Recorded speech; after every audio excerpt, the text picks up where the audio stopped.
Class this is exercise 12B। देखें, जहाँ मुझे ज़रूरी लगेगा कि मैंने आपको पेज पे या पेपर पे सारा वर्क कराना है, ऑब्वियसली मैं आपको पेपर पे एक्सप्लेन करके अच्छी तरह समझाऊंगी। लेकिन जहाँ पर जिन चीज़ों की ज़रूरत नहीं होती है, यानी बुक पे जस्ट आपको सिर्फ एक गो थ्रू करना होता है, आपको एक्सप्लेन करना होगा, तो वो मैं आपको सारा काम बुक पे कराऊंगी। अब ये इस एक्सरसाइज में ऐसा कुछ भी नहीं है जो हम पेपर वर्क पे या पेज पे करें, एक्सेप्ट एक दो चीज़ें जो आपको इस एक्सरसाइज के से पहले 2-3 कॉन्सेप्ट है, सिर्फ वो मैं आपको दूंगी। देखें अब जैसे यहाँ पर एंगल, एडजेसेंट एंगल एक नया वर्ड आ गया इस एक्सरसाइज में। पहले आपने जितने भी टर्म्स आपने 4, 5, 6 चूज़ की थी, उनमें सिर्फ ये 2-3 टर्म्स और हैं, इसमें कंफ्यूज होने की ज़रूरत नहीं है। देखिए एडजेसेंट एंगल्स कौन से कहते हैं, एंगल्स होते हैं ये आपके पास, देखें ये आपके पास एक लाइन हमने ड्रॉ की है, इस पर आपने ये एंगल बनाया है, इसी के साथ एक और एंगल बनाया है। अब ये एंगल और ये एंगल, इन दोनों की मिडल आर्म सेम है। इस तरह के दो एंगल जो एक मिडल आर्म से ज्वाइन हुए होते हैं, ठीक है, ये इनकी दूसरी आउटर आर्म्स हैं, मिडल आर्म से जो ज्वाइन होते हैं इनको बोलते हैं, इनको एडजेसेंट एंगल्स बोलते हैं। That's it. देखें यानी इनका वर्टेक्स भी कॉमन है, have a common vertex, one common arm and they lie on opposite side of the common arm. यानी थोड़ी सी आपको टफ लगेगी लैंग्वेज, मतलब बताने का फिर वही है कि एक आपके पास ये एंगल है, एक ऊपर एंगल है, और ये दोनों एक कॉमन वर्टेक्स और कॉमन आर्म से ज्वाइन हुए हुए, इनको क्या बोलते हैं, एडजेसेंट एंगल्स। बस इसके अलावा आपको कोई कंफ्यूज होने की ज़रूरत नहीं। कॉम्प्लीमेंट्री एंगल्स वो एंगल्स होते हैं जिनका सम, कोई से 2 एंगल्स हैं, 3 एंगल्स हैं, 4 एंगल्स हैं, लेकिन जिन एंगल्स का सम 90 डिग्रीज होता है उन्हें क्या बोलते हैं, कॉम्प्लीमेंट्री एंगल्स। बस जिन एंगल्स का सम 180 डिग्रीज होगा उन्हें क्या कहेंगे, सप्लीमेंट्री एंगल्स। दैट्स इट, इतनी सी बात आपने याद रखनी है। जैसे यहाँ पर आपके पास ये 2 एंगल्स हैं 110, 180 में से 110 निकाल दें तो ये आपके पास बनेगा 70 डिग्रीज, ठीक है। अब ये दोनों एंगल्स कौन से हैं, इनका सम बन रहा है 180 डिग्री, इनको सम किया है, ये सप्लीमेंट्री एंगल्स हैं।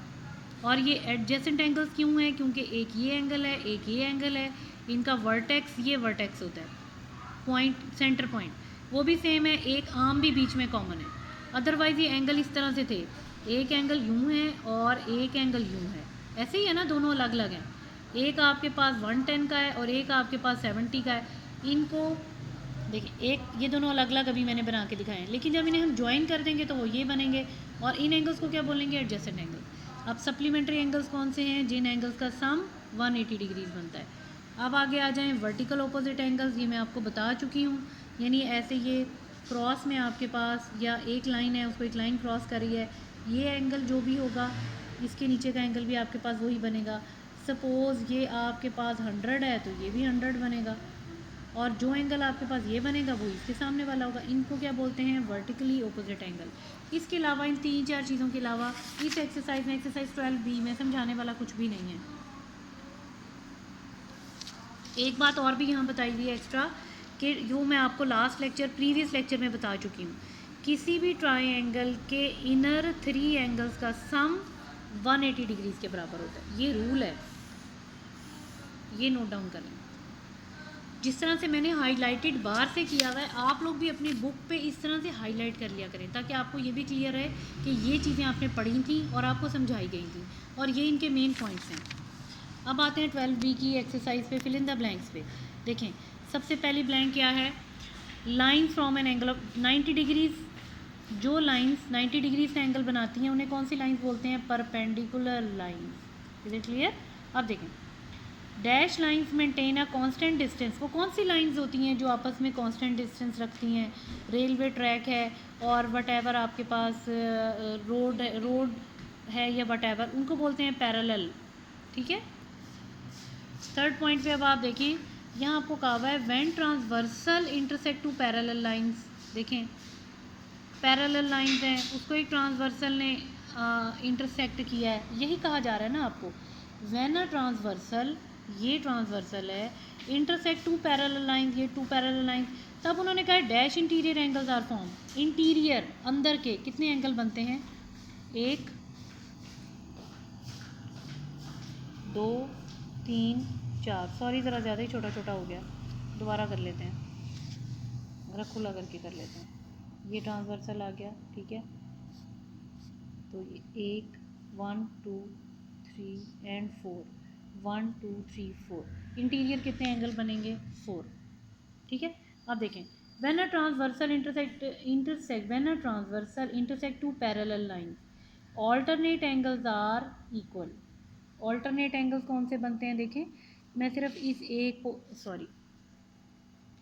मैं सिर्फ ये जो मैंने अभी बनाया था कि टू पैरेलल लाइंस को ट्रांसवर्सल इंटरसेक्ट करता है, तो ये मैं सिर्फ एक पोर्शन की बात कर रही हूँ। देखिए ये आपके पास ऑल्टरनेट एंगल्स हैं, ऐसा ही है, ये भी आपके पास है, तो ये आपके पास कितने बनते हैं, ऑल्टरनेट एंगल्स आर इक्वल। तो ये आपने याद रखना है, ऑल्टरनेट एंगल्स हमेशा इक्वल होते हैं। ठहरें, sorry I did a mistake, ये वाले मैंने आपको वर्टिकल ऑपोजिट एंगल बना दिए हैं, ये इक्वल लाइंस हैं, ये आपके vertical angle, sorry alternate angles कौन से होते हैं, ऑल्टरनेट, एक एंगल ये बन रहा है और एक एंगल ये बन रहा है, इन दोनों एंगल्स को बोलते हैं ऑल्टरनेट एंगल्स। और आपको कहा ये गया है कि ये फिर आपने ध्यान में रखना है। देखिए मैं भी कंफ्यूज हो जाती हूँ समटाइम्स, ये आपके पास वर्टिकल ऑपोजिट एंगल्स हैं, लेकिन ये कौन से हैं, ऑल्टरनेट। ऑल्टर का मतलब, ऑल्टर से याद रखा करें जिनकी हम जगह बदल देते हैं। ये वाले एंगल्स आपके पास कौन से होते हैं, ये इक्वल एंगल्स हैं। आगे देखें सम ऑफ कॉम्प्लीमेंट्री एंगल्स, वो मैंने आपको भी बता दिया है, कॉम्प्लीमेंट्री एंगल्स का सम हमेशा 90 होता है और सप्लीमेंट्री का 180, ठीक है। अब आते हैं हम ट्रू फॉल्स से। देखें ट्रू में adjacent angles have common vertex, ये भी हमने डेफिनेशन में किया था कि वर्टेक्स एडजेसेंट एंगल्स की क्वालिटीज़ क्या होती है कि उनका कॉमन वर्टेक्स होता है, यानी उनका सेंटर पॉइंट एक होता है, एक ये है, एक यहीं से एंगल निकल रहा है, ठीक है। सप्लीमेंट्री एंगल्स अप टू 60 गलत है, ऐसा नहीं है, सप्लीमेंट्री कोई भी एंगल हो सकते हैं, लेकिन उनका सम कितना होता है 180, तो ये फॉल्स है। Next vertically opposite angles are equal, ठीक है, vertically opposite angles are equal, true. Vertically opposite कौन से हैं, ये ऑल्टरनेट थे, ये जहाँ मुझे गलती लगी थी ये ऑल्टरनेट हैं, ये वर्टिकली ऑपोजिट है, ये जो आमने सामने के हैं, यानी ये यूं करके जो एंगल बनेंगे ये वर्टिकली ऑपोजिट एंगल है, ये vertically opposite angles are same, ठीक हो गया। तो इक्वल होते हैं या सेम होते हैं, ये यहाँ पर ट्रू आ गया। नेक्स्ट देखें sum of angles in a triangle is 360। देखें क्या, अब आप ये बताएंगे कि जो मैंने आपको पढ़ाया था क्या ये ट्रू है कि फॉल्स है। Sum of angle of a triangle is always 180 degrees, 360 कभी भी नहीं बनते, ये 180 होते हैं, इसलिए ये फॉल्स है। आगे देखें when two parallel lines are cut by a transversal, यानी क्या ये रहे हैं दो पैरेलल लाइन है, इनको ट्रांसवर्सल कट करा है, इंटीरियर एंगल्स आर कॉम्प्लीमेंट्री, क्या ऐसा होता है कि इंटीरियर एंगल्स आपके पास कॉम्प्लीमेंट्री हों, यानी इनका सम आपके पास कितना बनना चाहिए, कॉम्प्लीमेंट्री बोलते हैं 90 डिग्रीज को, no it can never be happen, ये रॉन्ग है, ये 90 डिग्रीज नहीं बनता, तो फॉल्स हो गया, ठीक है। हम ज़्यादा गुस्सा नहीं करते, हम बस कह देते हैं ये फॉल्स है। चलें अब आगे का क्वेश्चन देखें, draw two intersecting line, two lines हैं, टू लाइंस ड्रॉ करें, एक लाइन ड्रॉ कर ली दूसरी ड्रॉ कर ली, देखें फिर बनाती हूँ, आपने देखी नहीं है ये क्वेश्चन कैसे है। क्वेश्चन नंबर 2, एक लाइन आपने ड्रॉ की, उसको दूसरी लाइन ने इंटरसेक्ट किया, ठीक हो गया। अब कहा ये है mark the pair of vertical opposite angles, तो मार्क कर देते हैं, ये लें जी, ये वर्टिकल ऑपोजिट एंगल हैं, ये इतना सा ही क्वेश्चन है जो मैंने आपको बताया, लेकिन कॉपी पे कैसे करना है वो ये आप देख लें। ये क्वेश्चन नंबर 3 की बात करें, ये थर्ड क्वेश्चन है, ये पूरा आप ध्यान से देख लें। आपने इस तरह से टू लाइंस बनाई हैं, दोनों इंटरसेक्ट कर रही हैं, एक आपके पास ये एंगल है, लेट मी शो हेयर, ये एंगल है और आपके पास एक ये एंगल है, ये एंगल 1 है, ये 2 है, ये कौन से एंगल है, वर्टिकली ऑपोजिट एंगल है, ये दोनों सेम है। उसके अलावा अब हम कर लेते हैं ये एंगल आपके पास 3 और 4, ये सिर्फ मैंने कलर से इसलिए आपको किया था कि आपको शो हो जाए, ये दोनों सेम है और ये दोनों सेम है। नीचे आप क्या लिखेंगे, यहाँ पर सोल्यूशन में आपको कोई कंस्ट्रक्शन स्टेप किसी चीज़ की ज़रूरत नहीं है, सिर्फ क्वेश्चन ही हमने थोड़ा सा डिस्क्राइब किया है। In above figure A B and P Q, A B C D रख लें आप, ए बी यहाँ सी डी ही आएगा, are two lines intersecting each other at point O, बिल्कुल इसी तरह से है, दो लाइन्स हैं एक पॉइंट पे इंटरसेक्ट कर रही हैं। Angle 1 and 2 are vertically opposite angle, Similarly, angle 3 and 4 are also vertically opposite angle and vertically opposite angles are equal. ये हमने एक्स्ट्रा एक नोट इसमें इंक्लूड किया कि vertically opposite angle include equal होते हैं। क्वेश्चन उन्होंने ये किया था। ये आपने इतना सा ही करना है, ये क्वेश्चन 3 के अलावा इसमें आपको कुछ नहीं करना। आपने सबसे पहले यहाँ पर फिल इन द ब्लैंक्स इस तरह से आप करें। ट्रू फॉल्स जो मैंने आपको एक एक पॉइंट अच्छी तरह एक्सप्लेन किया है, ये आपके पास थर्ड पॉइंट है। 4 और 5 में आपने क्या करना है? कुछ भी नहीं करना। 4 और 5 में आपने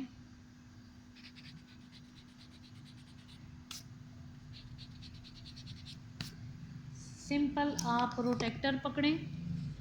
ये वाला एंगल जितने का भी बनता है आपने एंगल कैसे रखना है, इसका जो ये मिड पॉइंट होता है, ये ध्यान से देखें, ये मिड पॉइंट आपने यहाँ पे रखना है। इस वर्टेक्स को इस वर्टेक्स से मिलाएं और लाइन पे रखें।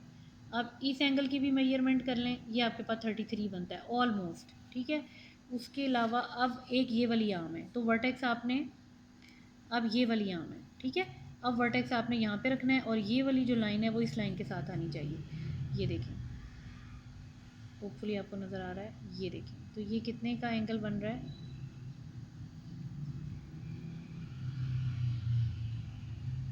ये एंगल कितने का बन रहा है? ऑलमोस्ट 12 डिग्रीज़ का बन रहा है। मेरे पास ये 12 का आया था, ये 33 का आया है। बिल्कुल इसी तरह से आपने with the help of protractor, और कुछ नहीं करना, इसमें आपको प्रोटेक्टर का यूज़ ही बताया और कुछ भी नहीं है। ये एंगल आपके पास बनता है 60, नो 60 का नहीं बन रहा, ये आपका 58 का बनता है तकरीबन। कि मैंने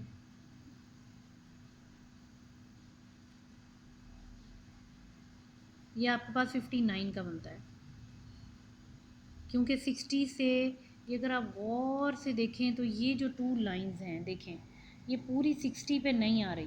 60 पे नहीं आ रही, इसका मतलब है कि ये 58 है, 59 बन रही है। ये 60 नहीं होगा, 59 है। और बाकी आप चाहे 180 में से माइनस करके लिख लें, चाहे आप इसे भी मेजर कर लें। और ये वाला जो क्वेश्चन है, इसमें भी आपने एक एंगल मेजर करें। ये आपके पास वर्टिकली ऑपोजिट एंगल है, ये 100 का है तो ये वाला भी 100 का आएगा। 180 में से 100 निकालें तो ये 80 का आता है। यानी इसमें आपको सॉल्व करने की ज़रूरत नहीं है, जस्ट आपने you have to write the angles here, that's it. कुछ कंस्ट्रक्शन स्टेप नहीं लिखना, कोई सोल्यूशन भी नहीं लिखना, जस्ट डायरेक्ट आपने यहाँ पे एंगल्स लिखने। और आपने जहन में क्या रखना है, इन दोनों का सम कितना होना चाहिए? 180, इनका कोई सम नहीं है, ठीक है।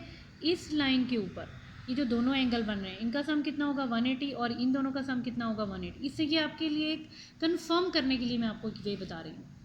अब नेक्स्ट पार्ट में आ जाए, यहाँ पर लिखा हुआ है find the size of the angles in the given triangle. और you should be understood that कि एक एंगल में ट्राइंगल का सम कितना बनता है? ऑलवेज 180। आप अभी ये तो सीधा सीधा आपको 90 पता चल रहा है, ये आप मैयर करें, एक्यूरेट मैयर करें। अगर आपकी मेजरमेंट कहीं गलत होगी तो इन तीनों एंगल्स को जब आप सम करेंगे तो 180 नहीं बनेगा। अगर तीनों का सम 180 बन रहा है, इट मीन्स आपने सही एक्यूरेट मेजरमेंट ली है। यहाँ पर भी इसी तरह से आपने तीनों की एक्यूरेट मेजरमेंट लेनी है, यहाँ पर भी। और इन तीनों का सम क्या बनना चाहिए? ऑलवेज 180। अगर 180 नहीं बन रहा, इस मीन्स आपने मेजरमेंट को गलत लिया। इसके अलावा आपने इन दोनों क्वेश्चन में और कोई काम नहीं करना, ठीक है। ये आपकी 12B एक्सरसाइज अल्हम्दुलिल्लाह कंप्लीट हो गई। अब इसके बाद ये आपके थोड़े से ये जो आपके MCQs हैं, बस ये MCQ वर्क रह जाएगा। इसकी मैं पिक्चर आपको ग्रुप में सेंड कर दूँगी, तो फिर वहाँ से आप लोग देख लीजिएगा और इनको आप इसी तरह से मार्क कर लें, हाईलाइट कर लें, ठीक है। ओके, थैंक यू क्लास, अल्लाह हाफिज़।